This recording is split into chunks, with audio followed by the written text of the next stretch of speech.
વાત કરીએ સુરતની તો સુરતના પાલોદ ખાતે સંવિધાન સંરક્ષણ સંમેલન યોજાયું હતું, જ્યાં જમિયત ઉલમાએ હિન્દની આગેવાનીમાં આ સંમેલનનું આયોજન કરવામાં આવ્યું હતું, જ્યાં મૌલાના સૈયદ અરશદ મદનીએ હાજરી આપી હતી, ત્યારે મોટી સંખ્યામાં મુસ્લિમ ધર્મગુરુઓ ઉપસ્થિત રહ્યા હતા।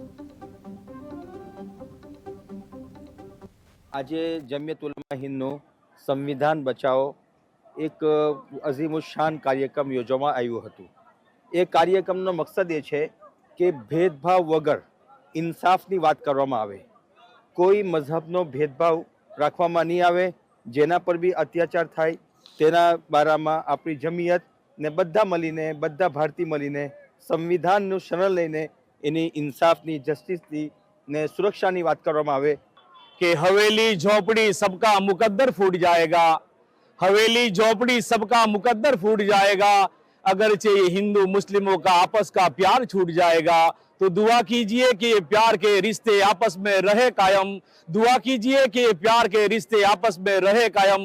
ये रिश्ते टूट जाएंगे तो भारत टूट जाएगा, ये रिश्ते टूट जाएंगे तो भारत टूट जाएगा। आपना माध्यम थी આજના જે સંમેલનની અંદરમાં અમારા જે મૌલાના સૈયદ અરશદ મદની સાહેબ અહીં પધાર્યા હતા। આજે જમિયત ઉલમા હિન્દનું સંવિધાન બચાવો